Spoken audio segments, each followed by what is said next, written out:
Hey everyone, welcome back to the Sports Psych Show. Thanks so much for joining me. Today I'm really excited to welcome lecturer and coach developer Dr. Mike Ashford. Mike, welcome to the show. Thanks for having me on, Dan.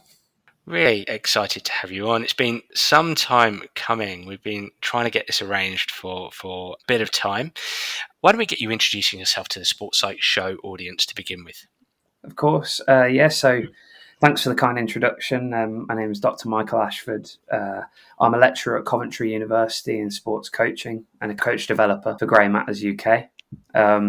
My interests, as you know, lie in understanding how players make decisions and then how coaches can best support those decisions, and also in coach development and understanding how we can shape effective learning environments for players. Before we get cracking on talking about all things decision making, what's your sporting background, Mike? How comes you're doing a deep dive into coach development and lecturing on things like decision making? What's your sporting past? Well, I suppose you could say I was a distinctly average athlete growing up. My sports were swimming, ironically, even though I'm built like a brick, and rugby union. So I swam up until the age of 15 and played rugby alongside it. I was this tall when I was about 12, so swimming was a particular strength. Okay. So early developer, and then went into rugby following. Played rugby quite an okay level at a semi-professional level, but had more in the brain than I did in the body. If that makes sense. Yeah. So coaching seemed like a logical transition into it. I was supposed to go to Durham University to study history, and then basically moved to Canada to play rugby out of school for a year, which was amazing, and decided that sport was definitely for me. Right. And then in that transition, decided to go to Leeds Metropolitan University and study sports coaching. And then from there, still had the dream of being a professional rugby player, which was definitely a dream that was misplaced from an evaluation of my own performances anyway. But really started to develop an intrinsic desire to engage in the academic literature that underpinned coaching. And from there, it just kind of rolled on, and ended up doing my master's in sports coaching at Leeds Beckett after the name change. And then, for some strange reason, decided to embark upon a PhD in understanding how players make decisions. And since then, have luckily got a job at Coventry University, setting up a new coaching degree there, which has been amazing. And then since May, working alongside Dave, Jamie, and so on and so forth at Grey Matters. So that's kind of a snapshot of where I've come from and where I've got to, I guess. Are you still coaching yourself, or not so much now? So no, I'm not actually. So I finished coaching at the start of the first lockdown. I was head coach of Harrogate Rugby Club in the National Leagues, and at the same time I was coaching Leeds University as well. But since then, I do miss coaching, I must admit. However, my toes very much still in the pool in the coach development work that I do, especially within a rugby union environment. So yeah, still around it anyway. So traveling the country, helping to develop coaches, essentially. Yeah, absolutely. Or doing it via Zoom these days, rather than traveling around. And you mentioned PhD there. So your PhD was principally in decision making, and the papers we're talking about today, were they part of your PhD, or did they come after? Yeah, so the title of my PhD was a theoretical examination of the role and development of decision making in rugby union through applied settings. And I quite like the two papers we're going at today, because the systematic literature review was one of the first chapters that was written, albeit published 4 years later. And then the mechanism paper, the decision making one, was the penultimate chapter. So it's kind of two ends of the spectrum, really. The slow, deliberate development over time from the literature review, and then kind of the final product, for want of a better word, anyway. Absolutely. Well, as you've mentioned, we're going to go over a couple of your papers, and excited to talk about both of them, especially the second one, because I mean I've been wanting to get you on the show for ages to talk about the cognitive mechanism that underpins decision making paper, simply because when I read it, I was like, wow. This resonates with me so much. The 15 years I've worked, in football, soccer, bits and pieces in rugby, bits and pieces in other team invasion sports. This is exactly, your words were thrown at me, and I was like, yes, this is exactly what I've experienced. This is exactly what players are saying to me around the experiences that they have with their decision making. So I was like, gotta get Mike on. This is just awesome. So pleased to finally be talking to you about this stuff. So we're going to unpack decision making in team sports. We're going to do a deep dive, but we're going to work hard, aren't we, to make this as accessible as possible for coaches. Absolutely. Well, I'll try to. Well, no, I mean, and I think you do a good job in both papers, but obviously the point of research is to provide a deep dive into the complex nature of the underpinning mechanisms, in this case around decision making. So let's talk about that first paper, which is essentially a systematic review of player decision making in team sports. I mean, I've got to get you to take things away here, mate. You go for it. You talk to me because you're the expert here.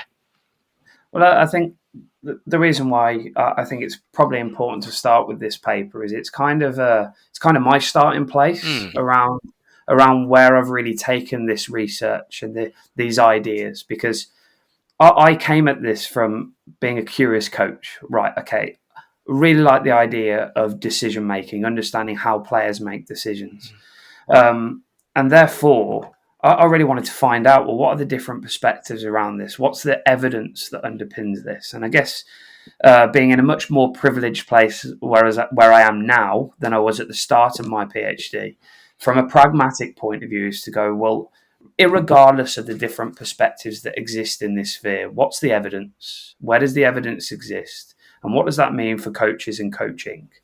And there's no better way of going about that than doing a systematic review. So if I can give a bit of a breakdown of what that is, it's basically where you do a vast search across the databases to find papers with what you call an inclusion and exclusion criteria.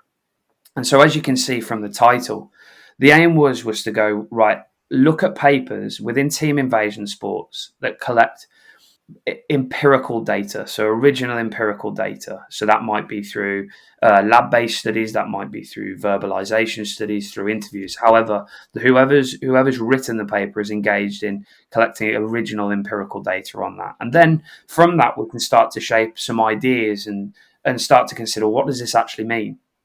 And so I think it was 56 papers all in all that ran across three different perspectives. So those perspectives being ecological dynamics, which was initiated through the work of Keith Davids, naturalistic decision making, which has very, very much been derived from educational psychology from the work of Gary Klein and Daniel Kahneman, and then also information processing, which has rightly or wrongly been termed the traditional approach in more recent times.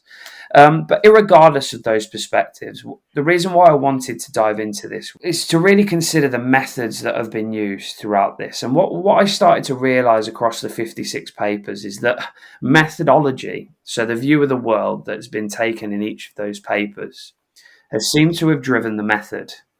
And then from the method, the findings tend to be quite similar. So what do I mean by that? Well, some have engaged in real-time experiments or in situ experiments, where they actually engage a participant in the task that somewhat replicates what the actual sport's like. So, for instance, it might be a handball player looking at a screen, responding to an action, and making a decision around that action.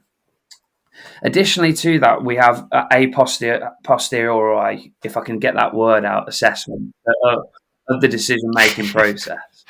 So, and what I mean by that is they might look at a screen, it might occlude, and they might be asked to respond based on the options that they already have.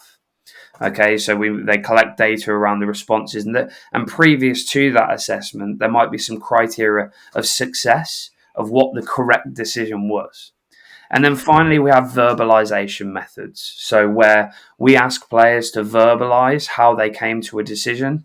That might be in the moment, so just after they've made a decision. That could be through interview methods or what we'd call stimulated recall. So we might show them their decision and get them to actually answer it. Now, why am I diving into this? Well, I think what's really important is to actually consider, well, how has the method and the findings led to the practical implications that are being offered for coaches? Right. Because often what we see on social media is we just get the implications. We just get that this is how coaches should be or could be shaping practice or engaging in certain types of coach behaviours. And that can be quite dangerous.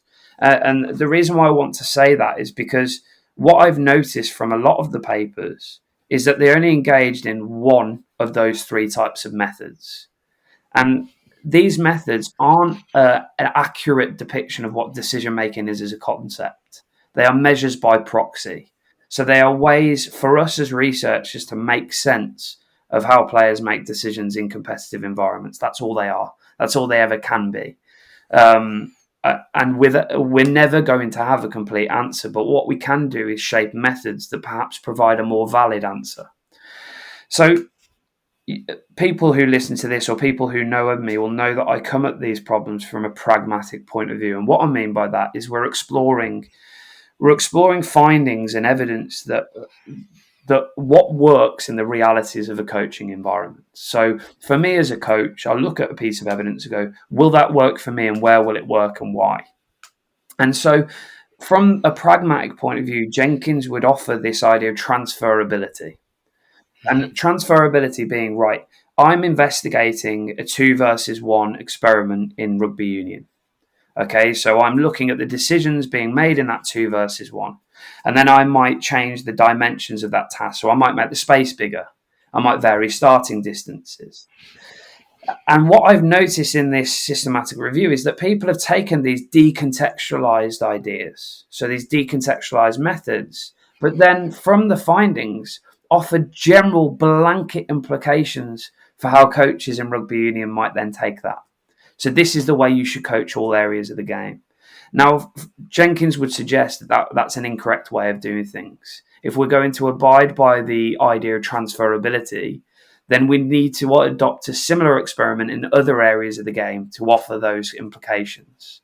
And I think that really is the precedent to my work, is this idea that we can only really take those implications about that area of the game. So a 2v1 or a kicking task or a passing task. If they've explored that area of the game within their method, the implications only really can be offered from that. And so that kind of leads me into the precedent to the second paper, and something that I believe often gets missed within the literature, which is the idea of the internal logic of a game. So Bernard Sweets, back in 1978, wrote a great book called The Grasshopper, Games, Life and Utopia, and basically offered this idea of that sports and games have particular internal logics to them, which is formed of a pre-illusory goal. So, for example, a pre-illusory goal in invasion games is to outscore your opponent, and a set of constitutive rules or laws in rugby union's case. Now, what happens is that this pre-illusory goal and the laws interact to create the internal logic. And therefore, that internal logic has a huge implication for how decisions are made. So, for instance, if we compare the game of football or soccer in different cultures and the game of rugby union, there are completely different logics to the way that game is played. An instance being in rugby union, it's phase-like. The ball goes in and out of play quite often, and the pauses can be quite long depending on set pieces such as scrums or lineouts. And that naturally leads to decision makers and players making decisions in very different ways throughout a competitive fixture. And without the consideration of that, I don't think we can truly explore decision making, nor then how to coach it following that. So that's kind of a blanket sort of summary of the first paper, Dan. So you set out to make sense of how players make decisions in team invasion sports. Absolutely, yeah. You used, essentially underpinning this was exploring previous research done in ecological dynamics, naturalistic decision making, the second one, and the third one, and information processing. Perhaps we can unpack some of those in simple terms in a bit. Yeah. But you were looking at research papers using those explanations, if you like. And so you were reviewing those, and what you found. I'm going to try and succinctly reflect back what you found. Probably amongst many things, was that no, I don't know. Well, I think the findings is that there are similarities across all three perspectives. God. However, those similarities are underpinned by contrasting mechanisms that, from each view, would perhaps counter one another or seem counterintuitive. Okay. But the implications from the systematic review is that we could ignore methodology and really focus on method. And what I mean by that is just because, so for instance, if I talk about Umberto and Van der Korea's work from an ecological dynamics perspective, in rugby union, there were 6 papers that were included within that systematic literature review. Now, they often used experimental designs, as I mentioned before, in the 2 versus 1 or 1 versus 1 task, and they varied the constraints around that particular task. Now, in that design, they measured, right, what was the interpersonal distances between the players and what were the outcomes from the task. So when did they pass, when did they run, so on and so forth. And then when they changed the constraint, they measured the impact of that constraint. So how did interpersonal distances change and how did outcomes change? So what you end up with is a very logical change in behavior based on the change of constraints. Now, from that, they only explored the behavior of the players. There was no asking the players why they made that decision or asking the players to reflect on that particular decision-making process. That decision-making process was assumed from a theoretical point of view. So I would argue that without trying to also collect data that would test the validity of that view, you're simply just confirming the view in that way of thinking. Now, that isn't just ecological dynamics, that's all three perspectives. There is confirmation bias that exists in all three. If we ask someone to reflect backwards on what they've done, they're more likely to impress knowledge base on what they've reflected on. If we ask people to do lab-based studies, we're taking them out of the context, and therefore the decisions they make within the lab might not be representative of the decisions they make in situ. But again, it comes back to this idea of decision by proxy. So the biggest implication of this is that we should be combining methods, but also sticking our necks out on the line to go, well, we need to test the assumptions that are being made from each of these perspectives. So what your findings are suggesting is that there's differences and similarities from these methodologies, but we really have to ignore methodology and focus on the method. Absolutely. Yeah, a method that, so in the systematic review, the first table simply indicates, and it's a really simple judgment, does the paper explore selection? Does it explore perception, or does it explore combined? So when we make a decision, what are we seeing and interacting with? How does that inform our selection? And then do the papers explore all three? Now, realistically, we should always be exploring all three. Mm-hmm. And within that, testing the assumptions from each of the perspectives to find out what's truly going on. And without doing that, I question whether we can really consider how decision-making can best be developed, because we're never getting a complete picture of what we're actually exploring. Can we unpack, just in simple terms, these three underpinning explanations, ecological dynamics, information processing, and naturalistic decision making. Can we just unpack these briefly? Yeah, of course. I'll start with ecological dynamics. So, ecological dynamics, it's put simply, would suggest that decision making behavior is emergent. And by emergent, I mean that perception and action cannot be separated. So I collect information from the environment and I organize myself implicitly without need for memory to what the environment is offering. And this basically is formed through an interaction between the task, the environment, and also the individual and individuals within that team. Additionally to that, the information we collect is perceived through what we'd call affordances. Now, affordances are opportunities for action or invitations for action that are presented. So, for instance, a winger might perceive an affordance of a gap between two defenders because they have the pace to do so in the first place.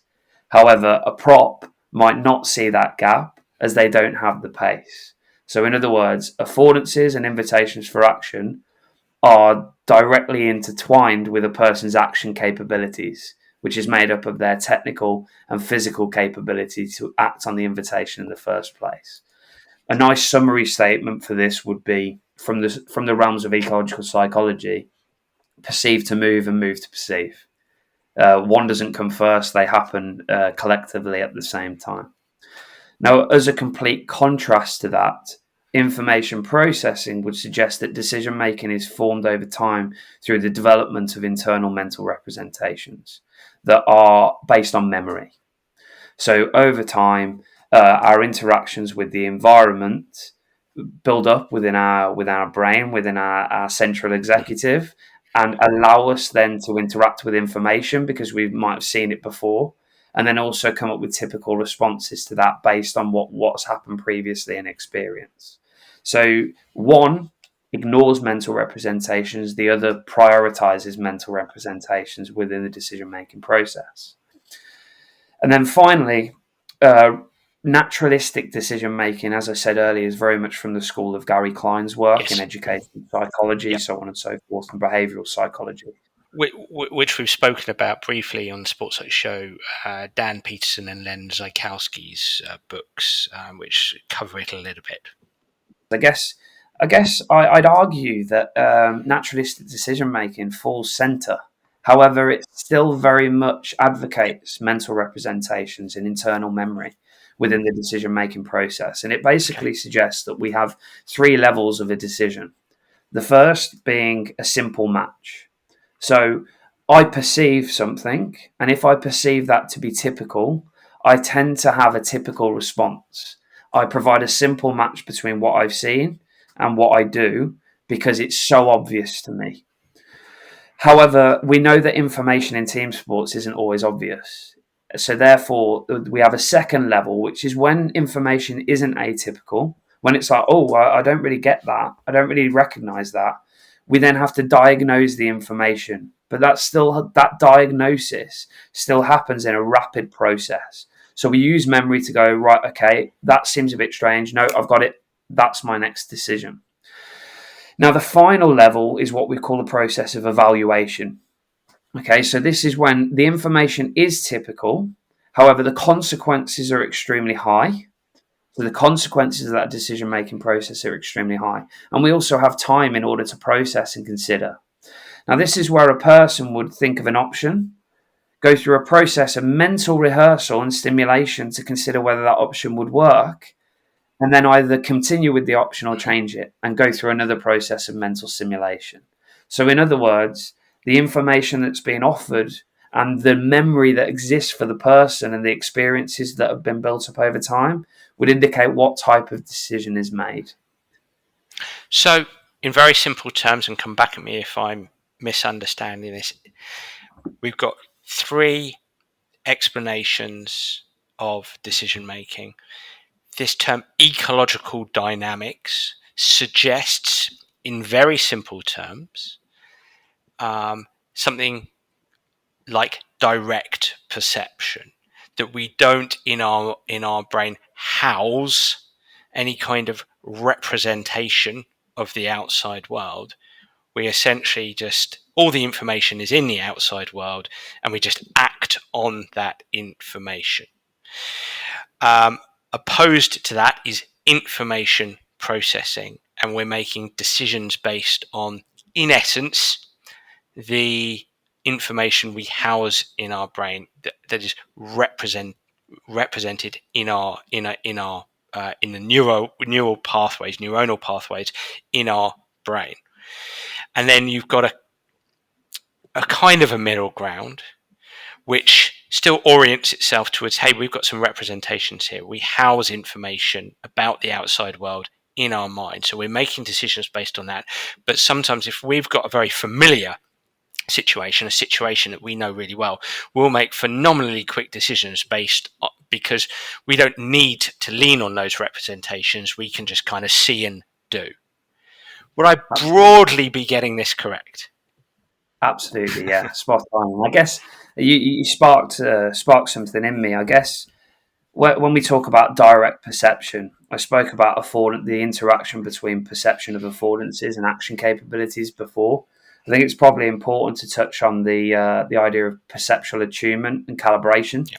So perceptual attunement is where a person will, over time and through experience, become used to the information and the affordances that are available. Mm-hmm. And then at the same time, a person's action capabilities, what they can technically and physically offer the environment, will become calibrated to those invitations. So rather than memory and someone going, "Oh, I've done that before," it's connected, it's coupled. Yes. So it just builds up over time with experience. I've heard it described as, rather it being memorize, it's to recognize. Yes, yeah, nice and catchy. And so what I'm gonna do is I'm gonna kind of repeat what you've been striving to do here. You're trying to make sense of how players make decisions in team invasion sports. You're using these three explanations: essentially direct perception, indirect perception, and something in between that recognizes and values both, and says both are going on. And you're suggesting that researchers in the field are kind of researching one of those and going, "Hey, man, this is the way to do it. Look, this is great. This is correct. Now we should take this and use this broadly across everything." And you're going, "Whoa! Hang on a minute. We can't make this one methodology the method. We actually have to be more pragmatic than that." And so what you then decided to do, am I with you so far? Absolutely, yeah.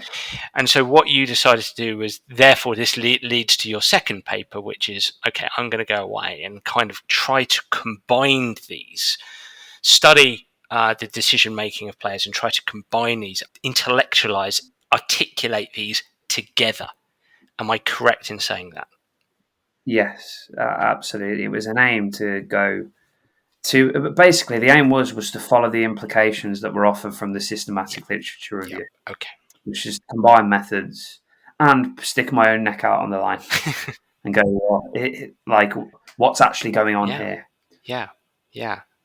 But before we crack on with unpacking that second research paper, why is this so important, Mike, for coaches? Why do they need to know this? Why was this review important? Why is what we've discussed important?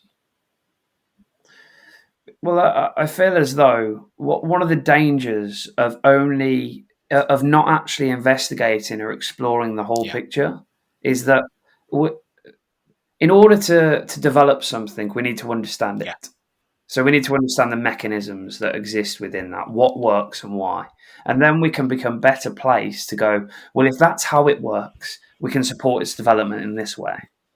And that has happened in human behavior for centuries, since the start of time. If we understand how something works, we become better placed to support it and develop it. And if we're only then exploring part of the picture and we're developing implications from part of the picture, and we're saying that those implications are the way to coach, I think that's really dangerous.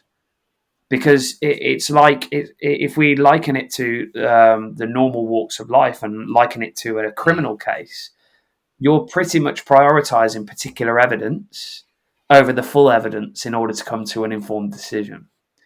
And I think that's really dangerous. And so basically the reason for this is to, one, support coaches to better understand how do people actually make decisions in these competitive environments. And then two, perhaps provide a more complete picture, a more valid picture of how coaches can actually support their players' development of decision making within these environments. And I do actually have one more question before we continue on to your second paper. You're talking about, you're skeptical of taking one approach, one explanation, one theory, ecological dynamics or information processing or recognition priming and naturalistic decision making, and saying, okay, this is the way, and using that as a broad brush, using one of those as a broad brush approach. Now, what has been discussed in various channels recently, on other podcasts, on social media, is actually, well, hang on a minute, the brain doesn't work. The brain doesn't afford you the opportunity to throw all of these three explanations together. You've got to pick one, because you can't have direct perception and indirect perception. These are two different phenomenons. These are two different explanations of how the brain works. Mike, you can't throw these together. How would you respond to that? I think the first things first is to come back to this idea of there's nothing as practical as a good theory. And theories are simply, again, they're a representation. They are, a lot of theories are derived from what I'd call inductive study, where we observe something or we explore something, and then we come up with some principles of our exploration to explain it. Now, to take the idea that we can't combine these, I think does the practical realities of a coach a disservice. Because coaching isn't just practice design and it isn't just coach behaviors. It's small conversations. It's how you develop understanding. It's providing a safe environment. So, for instance, if I'm going to provide a decision-making task around tackling or scrummaging, and it's brand new to the individuals, the way I set up that task is going to look very different from a safety point of view. So, therefore, the practical realities suggest that these things can work together. And that comes back to a view of the world and just going, what works and why does it work in reality? And again, just to reiterate this, and I will come back to it over and over again, these are measures by proxy. And therefore, all the knowledge that we're talking about here is, one, fallible, and two, conditional to when we can use it and why. And I think it's really important to be vulnerable with that and go, this measure explores this measure explores that. How do they work together? How can we consider those together?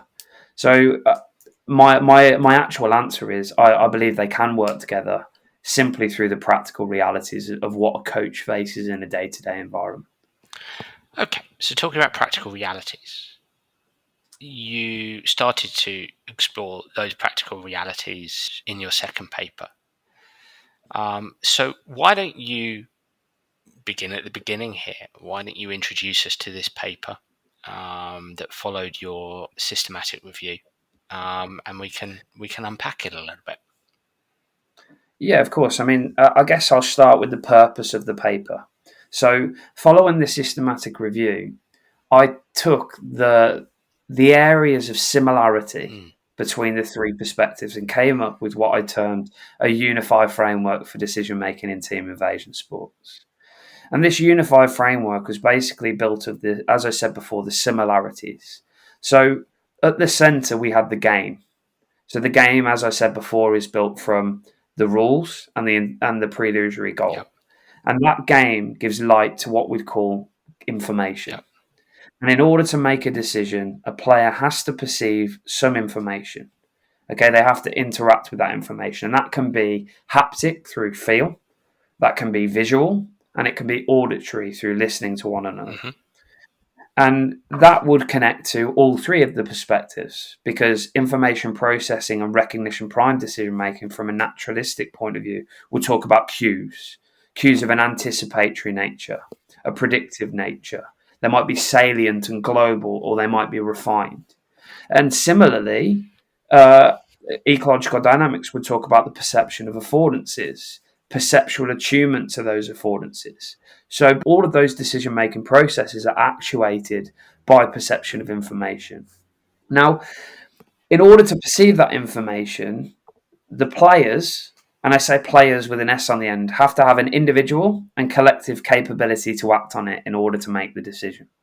And that individual and collective capability to act is formed from what they can do. So what I termed actions for the game. So what technical and physical requirements they have.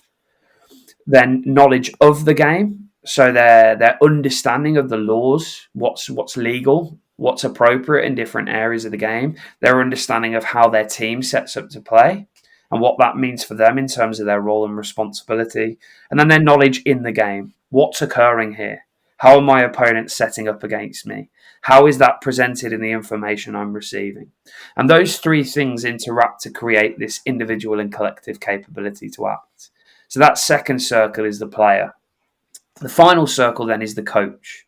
So in order to support the interaction between the game and the player, so the perception of information and individual collective capability to act, the coach has to support the player to develop those individual and collective capabilities. So what they can do, what they know, and what they know in situ, and then develop what I'd call a common frame of reference. And the reason why I called it a common frame of reference, because that is underpinned by a shared mental model, which is very much from a mental representation point of view, and shared affordances. So we talked through affordances earlier, how those are shared between individuals on a team. So that was the precedent to this paper. This paper was about looking at competitive rugby, looking at the three decisions which were converted from the ecological dynamics process, the information processing perspective, and naturalistic perspective, from their processes into slow thought, slow, deliberate, cognitive thought, fast thought, so looking at level 1 and level 2 from a naturalistic perspective, and then no thought whatsoever, subconscious, unconscious decision making. So the whole point was to go, right, this is a framework and this is an idea.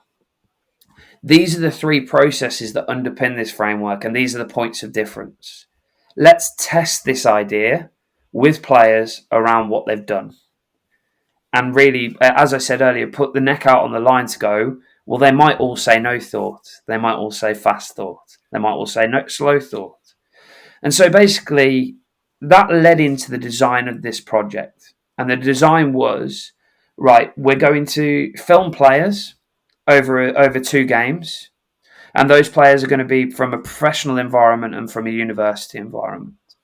From that footage, within 48 hours, we're then going to clip up every single decision they made. Okay, every action that was made within that game. And then we're going to create a clip in order of all the decisions that they made, and then another clip, long clip, in a random order.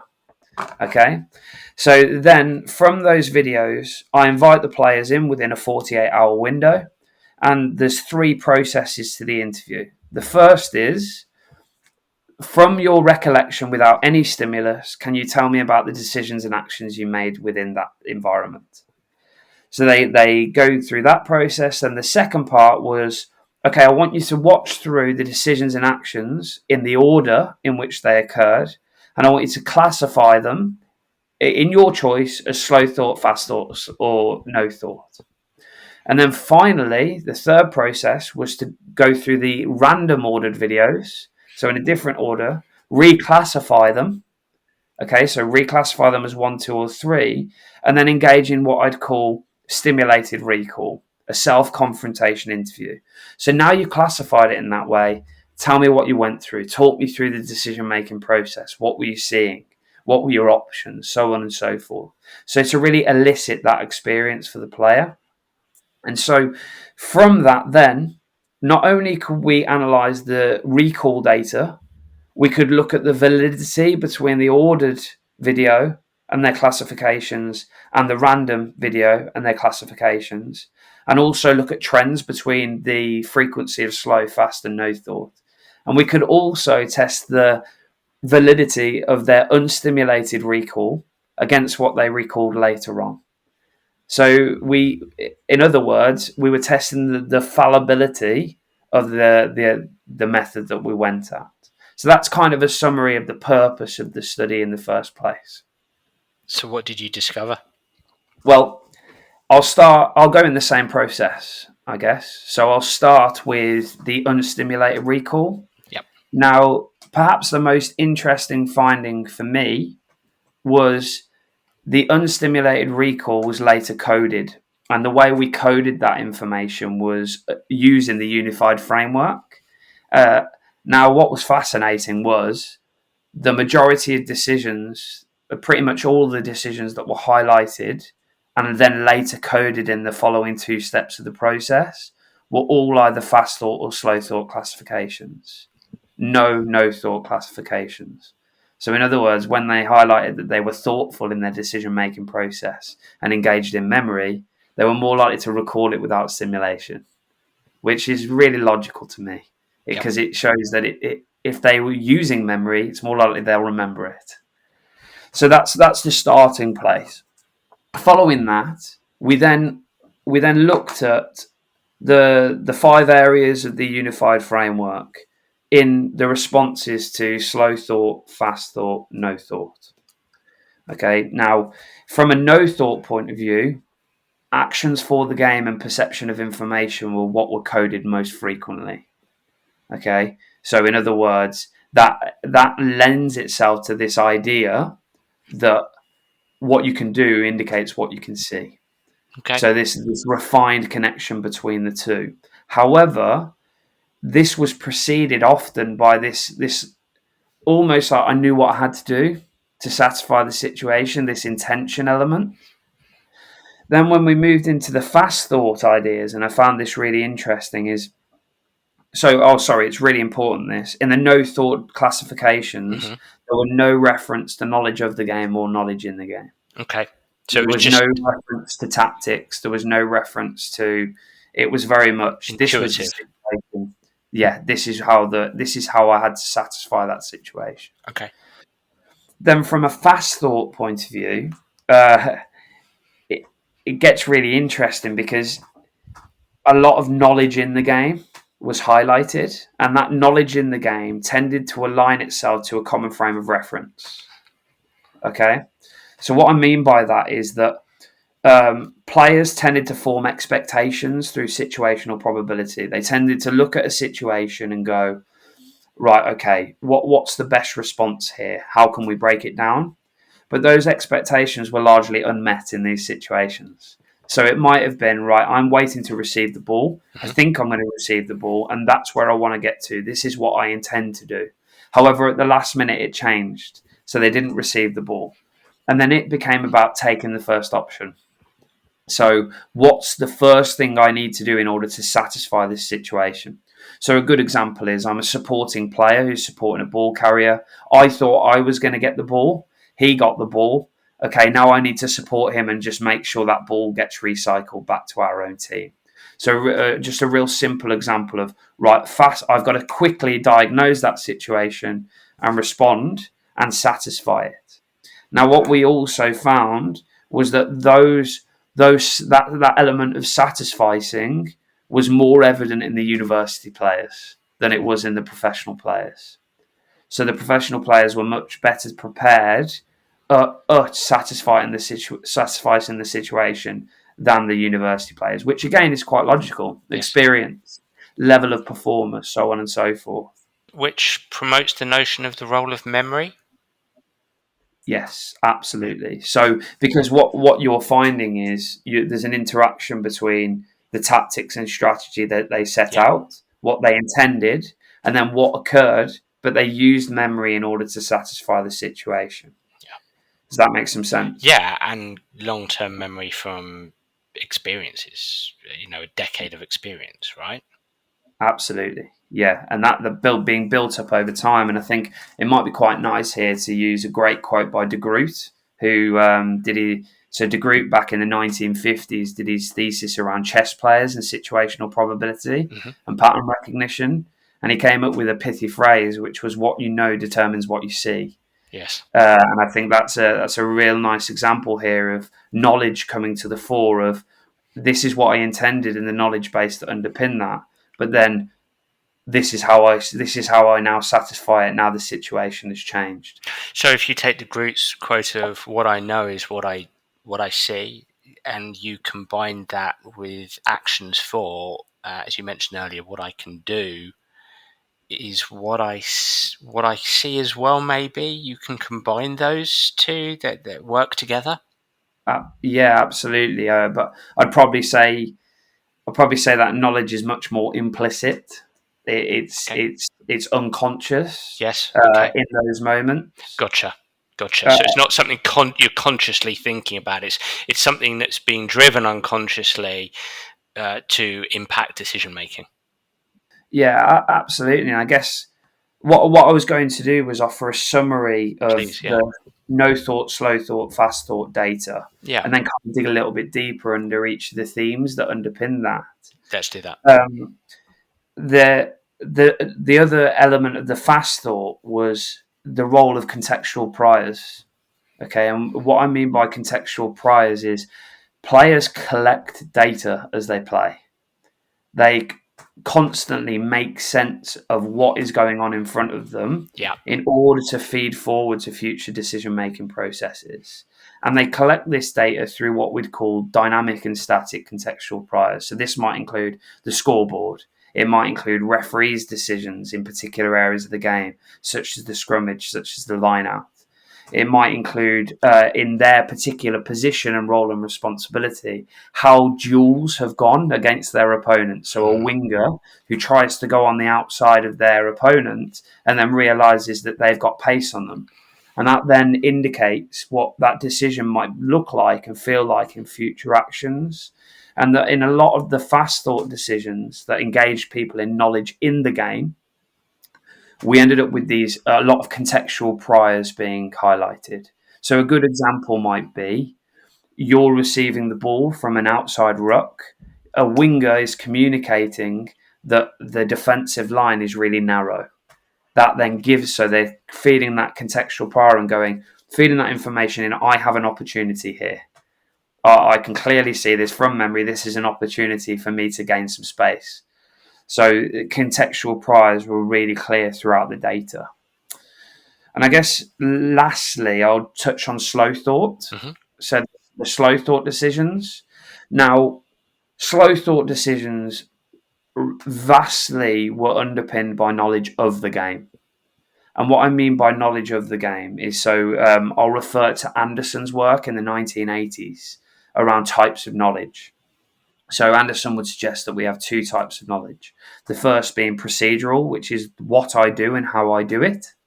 And the second being declarative, which is the why, the underpinning of why. Now, the knowledge of the game piece was heavily influenced by the why. Okay, and this was supported and shaped through a common frame of reference. So there was a direct link between players' slow thought decisions, their knowledge of the game, and the common frame of reference. So, in other words, their shared mental model of performance. In this situation, how do we collectively break down our opponent through things like tactics and strategy? And that tended to be informed again through that knowledge in the game piece, collecting it over time. And the biggest indicator and the biggest lower order theme that was highlighted in the slow thought data was the use of a common language. Terminologies that connected perception and connected action and connected how they made sense of what the opponents were doing. And that was existent in both the professional group and the university group of players. So it really highlighted the reliance on a shared mental model of performance in those moments. So, if I was to sum up in my own stunningly simple way, fast thought and slow thought, the difference, I tend to say to coaches, players are constantly judging what's going on around them. Players are constantly judging what's going on around them.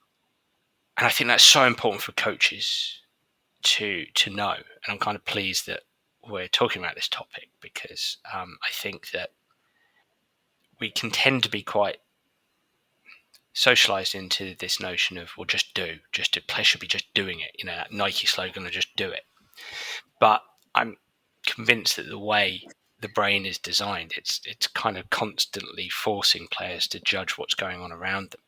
And that sounds like that explanation or that idea is synonymous with your idea of fast thought, that's related, that judgment is related to fast thought.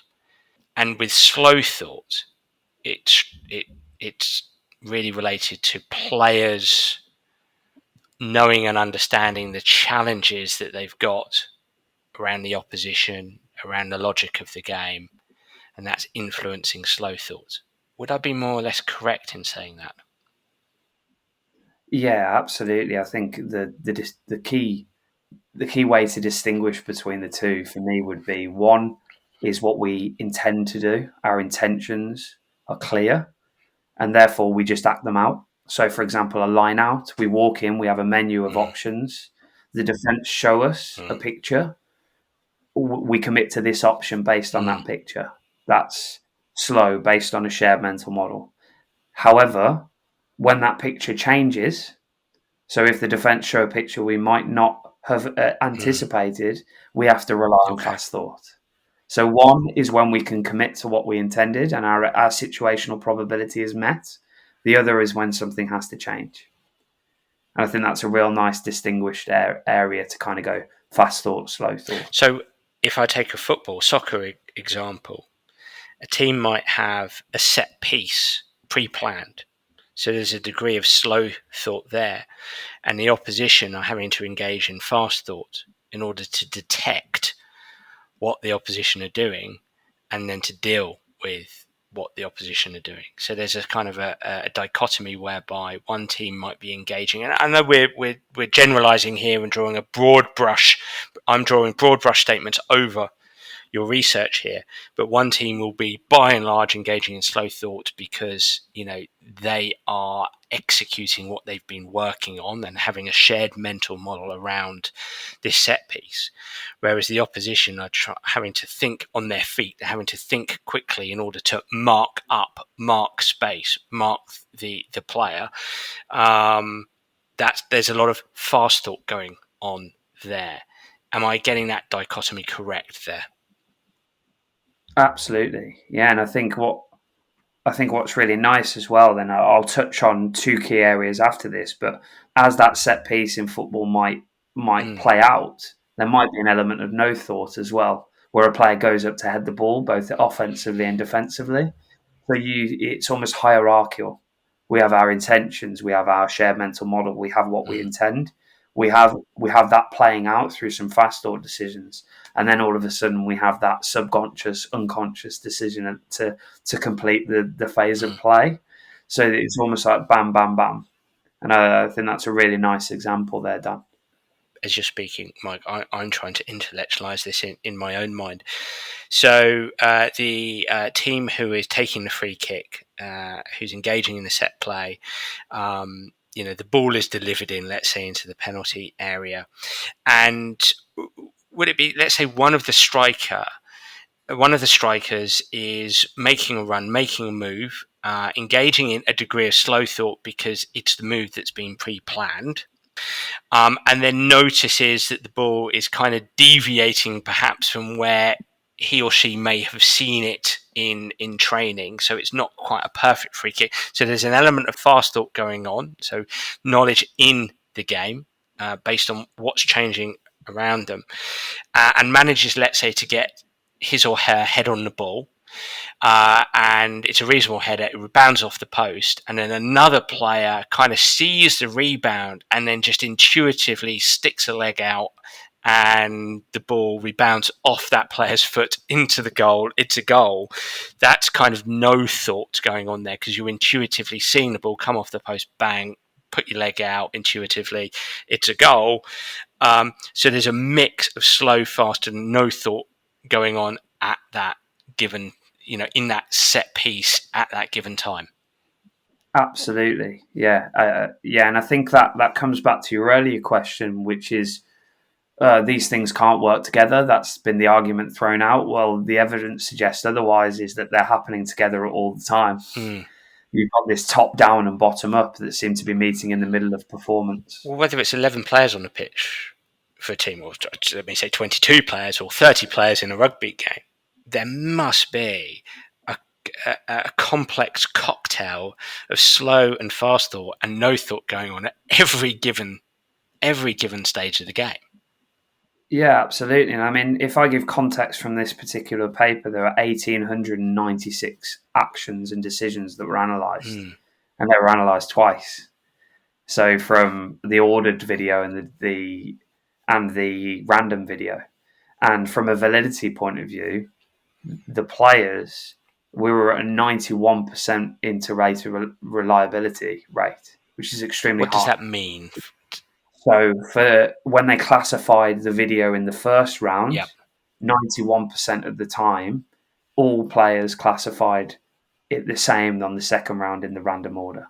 Gotcha. So when they said that their decision was slow thought in the first one, they classified it as slow thought in the second round as well. Mike, did you get many players saying, "Yeah, I just can't remember that. I've no idea. I just can't remember," or I just did it. I didn't even think about it. I mean, I know that comes under no thought, but I suppose what I'm asking here is, did you get much pushback in terms of I can't remember, or I don't really think that way, or I don't see the game that way, or I don't want to analyse it, or anything like that? Yeah. So, and that's a really important point actually. On some of the no thought decisions, it was just like, I can't even remember that. Okay. I can't even remember why I did that. Or there was another one where a player threw a pretty, I don't want to say stupid offload, but an offload that should never have been thrown given the information, and then said, I don't remember doing it, but what I do remember is feeling like I did something stupid immediately after.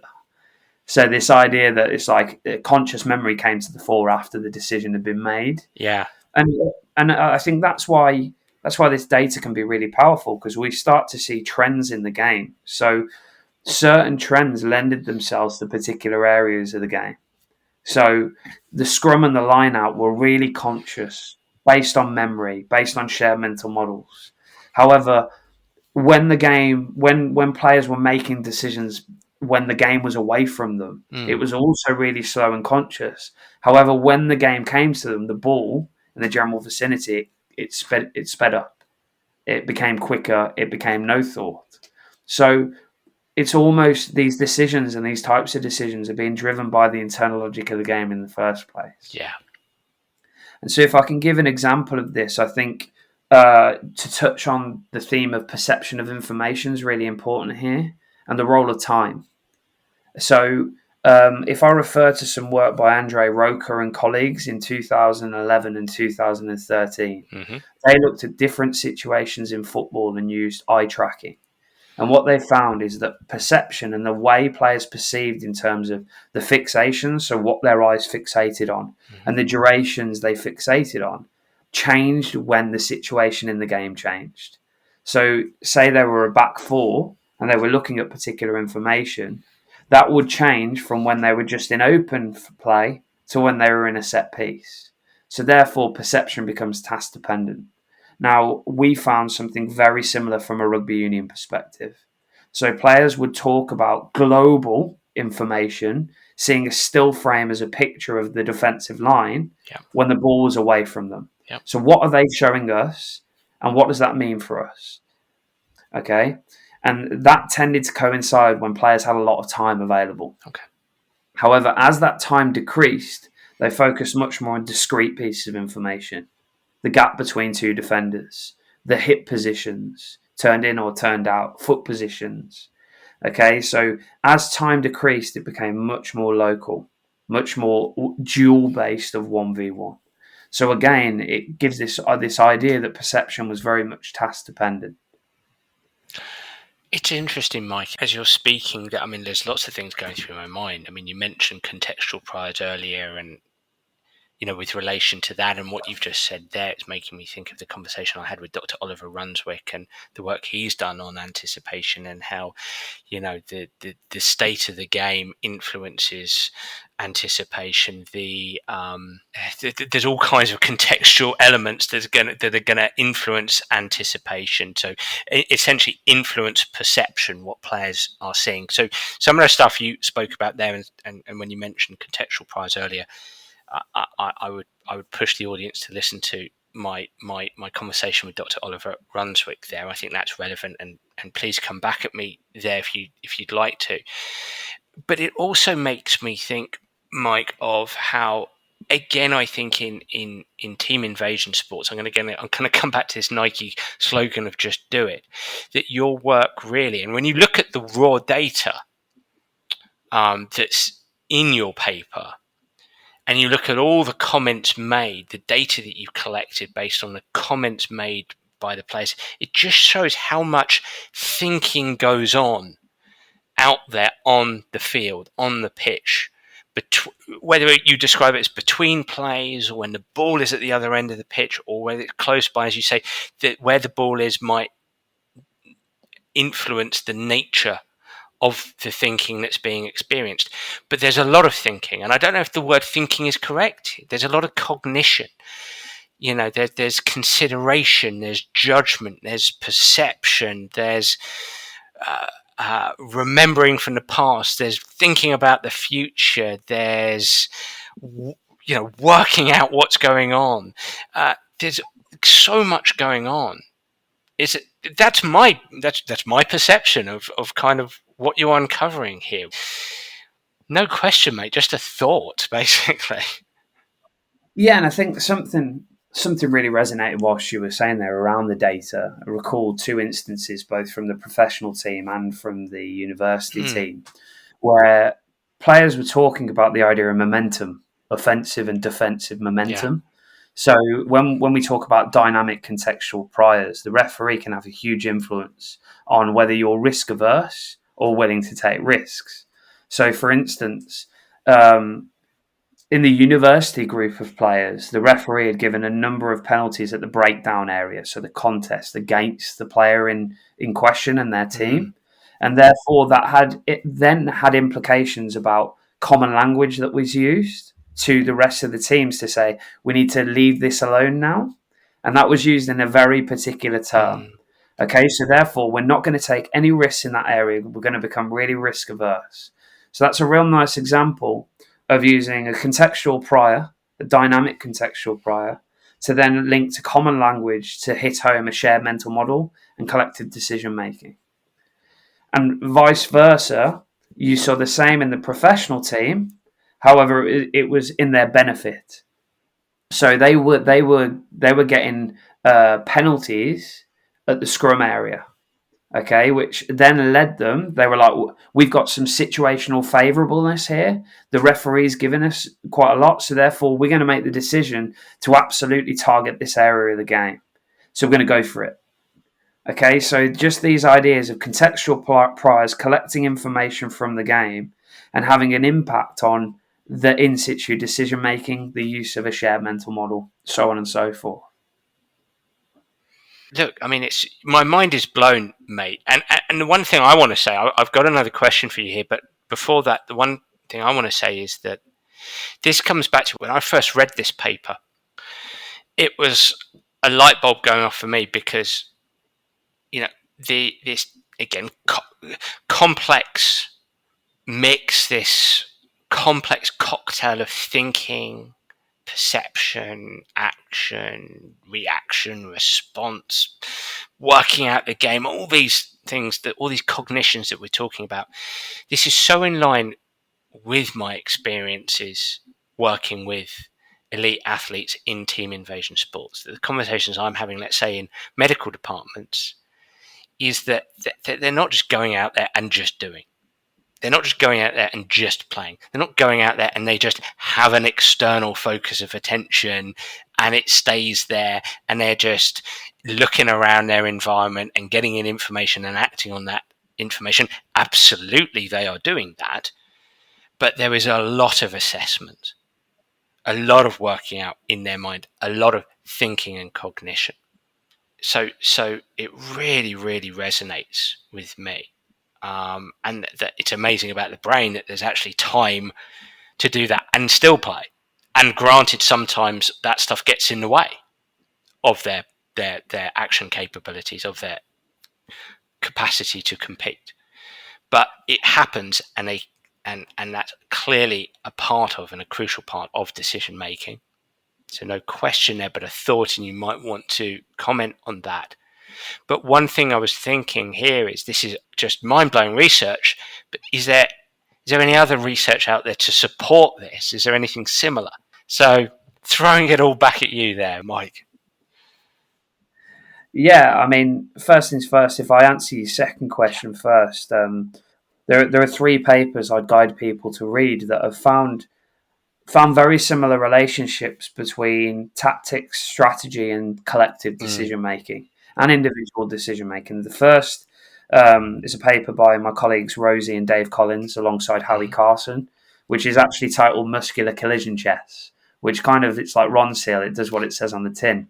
It's very much this idea that rugby is a game where it's constant making sense of how your opponent is trying to outwit you, how your opponent is trying to break you down, and then using that information to then outwit them back. And the role in that paper, they explicitly highlight the role of contextual priors with elite professional rugby players. With international caps at the highest level.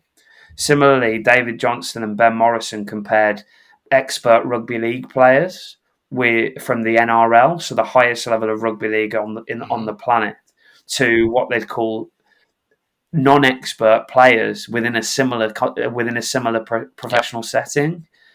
They found very similar findings around the role of a shared mental model, cue usage, and also, perhaps most importantly, the global to local relationship between the perception of information. And then finally, Anclary, Mackett, and Coffey Cragber did a study in a basketball setting. And the study was actually when to stick with the play and when to change it. So the use of a playbook in basketball is massive. And they highlighted and they really, really tested through stimulated recall, through self-confrontation interviews, when players changed it, and based on what information and why. So when did they stick to the play, and when didn't they? And it came down to risk and consequence through sense making. So what's the level of risk? How can we mitigate that risk? How can we then execute it? And I think so. What we're seeing here is the role of contextual priors, the role of a shared mental model, and the role of a common language, transcending into different sports, but also commonalities across team invasion sports. So, in answer to your question, absolutely, there is a body of evidence to suggest that these findings are quite valid. I think to close, look, Mike, you are a coach. You've coached to a very high level. You're also an academic. You're engaging in these research papers because you're fascinated to find out the mechanisms underpinning certain factors, components within sport, in your case, decision making. We have done a deep dive today, and it's a challenge for it's a challenge for me to keep up with this, because this is a real deep dive and it's fascinating, and you've made it accessible and you make it accessible. It's still a challenge, because these are complicated. Decision making is a complicated thing, and you're at the forefront of trying to work out how decision making works in a sporting context. Let's close the show by talking about the implications for practice here, for coaches, because ultimately we want to take this great work and take it to the outside world and go, hey, this has got implications for you. This is how you can utilize this. This is what this means for you. And I'm sure coaches listening in will have considered some things, but Take it away, mate. What's the implications for practice here? I think the first things first is there's no silver bullet to offer here. There's nothing I can say that will go, this is how you coach decision makers, and this is how you. No, absolutely not. However, where I will start is there's a great book chapter by Michael Bar-Eli, Henning Plesner, and Marcus Raab back in 2011, which I think did a real nice subtle job at separating two forms of practical implications from the contrasting perspectives. So they talked about intentional coaching strategies, so where we use explicit knowledge, we use slow and deliberate environments, we use video, we build declarative understanding, we do more single phase, drill based, double phased activities. But then also they called it incidental decision making strategies. So where we create games, constraints led practices, where incidents allow for those decisions to emerge. And I thought, you know what, that's a real nice, simple heuristic rule of thumb to follow. However, on reflection and speaking to some colleagues, incidental doesn't seem the right word because it implies that there's just incidents that come out of nowhere. However, I like to think they're more coincidental. They're coincidence from the internal logic of the game. And so I'd separate the coaching implications into intentional strategies and coincidental strategies. So, in other words, what I'm getting at here is I think a real positive place for coaches to start is to gain clarity on what their end in mind for a session might look like. What decisions are they wanting their players to work on? And what does that look like? Is it more intentional? Are they running through some pre-planned strike moves or launches or set pieces? And therefore, I'd expect to see more intentional practices. There might be some slow and deliberate work in a classroom to look through what that might look like. And then you go out onto the pitch and do some structured walkthroughs into some roles and responsibilities. So real intentional way of going about the coaching practice. At the same time, it might be the fact that you've got a decision making process that is actually happening in real coincidental environments. It's fast or it's no thought. So therefore, you might adopt more non-linear principles of design and start to shape some constraints-led practices where you want the players to simply interact with that perception-action coupling over and over again. So, for instance, you might be working on the offload in rugby union, which is a very instinctive process, and you set the constraints of the activity to make sure that offloads happen over and over again. So that decision-making process is being refined and built up over time with limited explicit information. And that's just an example. One thing I do want to say, though, is that there is no silver bullet with this. It isn't. If you're doing fast or no thought, it's not. You need to use constraints-based pedagogy. That's not the case at all. I'd advise coaches to think deliberately about what they feel through their own judgment is the best type of practice or the best type of coach behaviours to allow the group to learn towards what you're hoping for. And I mean, this isn't a dig, but I've seen recently a bit of criticism around starting with the end in mind, around so coming up with objectives and working to those objectives. However, if I cite Van der Career from 2019, who has recently, in 2019, offered a reconceptualization of nonlinear pedagogical approaches, there are 3 points that they highlight are key to nonlinear design principles. Planning and structuring sessions being 1, diagnostic capacities being 2, and goal setting being 3. So even though it's non-linear in the way it's set up, even though they're employing constraints and offering an implicit learning environment, that implicit learning environment is still very much working towards a key decision or a key technique or a key practice. So I firmly believe that coaches should use their professional judgment in order to make decisions about what they're working towards, what their end in mind is, and use the rule of thumb when needed to either use more intentional based strategies or more coincidental based strategies. What you've just said there reminds me, and hopefully I'm not going to butcher this, but Professor Chris Cushion on the show said paradigm isn't method or method isn't paradigm. And that, for example, you use the term nonlinear pedagogy that would perhaps suggest that people self-organize. But just because we self-organize doesn't mean our methods are self-organization. Am I kind of am I drawing on what you said and relating it to what Chris said there accurately, do you feel? Absolutely. I would perceive these implications, these practical implications, as tools for hire in our practice. Yeah. So Andy Abraham and Dave Collins did a book chapter called Effective Skill Development, and they offered a coaching toolbox of strategies. And that would be the way I'd perceive strategies, which is when and why. When would I employ these coach behaviors? When would I employ this type of practice design? And why am I doing it? And that for me is the key. And it even just, you mentioned self-organization there. Self-organization was derived from an experiment back in the 60s around a finger waggling task, where they actually had a metronome that would click at different speeds. And then at those different speeds, you'd notice what would be an in-phase movement to an anti-phase movement and a change in movement. And that was the theoretical catalyst for the idea of self-organization, a change in finger movements. Now, that has been replicated and adopted within a sporting context. However, I'm yet to see any evidence of what makes up self-organization. Is it a mechanism? Is it cognition?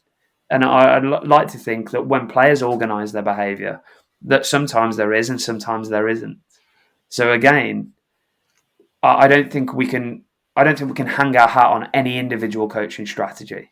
It's more the when and why. Brilliant. Mike, wow. Okay, we're recording on a Friday, and I'm quite pleased we are, because I've got the weekend to recover the sugars and the glucose that have been depleted in my mind. It's a good thing. You're laughing, but it's a good it's a good thing. It's good to think, and it's good to do a deep dive. I do have to work this weekend, but there will be a pocket. There will be a window of time for me to recover those sugars and glucose. Awesome. Thank you so much. That's brilliant. And look, I keep saying this, I know, but it is a deep dive, but it's a deep dive for a reason, because we're curious about this stuff, aren't we? We're curious about decision making, and it's not, I've sat in rooms where I've listened to coaches saying, well, we just don't know. We just don't know how people make decisions or how players make decisions. And okay, one could adopt that philosophy and go with that, or one says, okay, well, we don't know, but let's go and explore. Let's go and explore that. Let's go and explore that academically, and then let's utilize that research to and draw upon that research to work out how we can get better at helping players make decisions. Because ultimately, some of the best players in team invasion sports are regarded as the best players because they make great decisions, right? So it's important. Mike, how can people follow you? I know you're on social media. How can they follow you? How can they, if you'd allow them to get in touch, how can they get in touch? Yeah, absolutely. They can follow me on Twitter. So my Twitter handle is MA Grey Matters UK. Mm-hmm. And then if they want to drop me an email, they can feel free, which is mike@greymattersuk.com. So either way. And they can get hold of this, but I think it's open access. Would I be right in saying that? Both papers are open access, yes. I'm happy to share them with you, Dan, if you want to share the link on Twitter. Will do. Mike, thanks so much. That was brilliant. No, thank you for having me on. It's been a pleasure. Well, everybody, I really, really enjoyed that podcast, and I'd love to hear what you, the listener, think. So please do get in touch via Twitter or Facebook or through my website, danabrahams.com, to tell me what you think of the Sports Psych Show. And if you do have any suggestions, I'd be delighted to hear them. I'm already looking forward to next week's episode. Bye for now.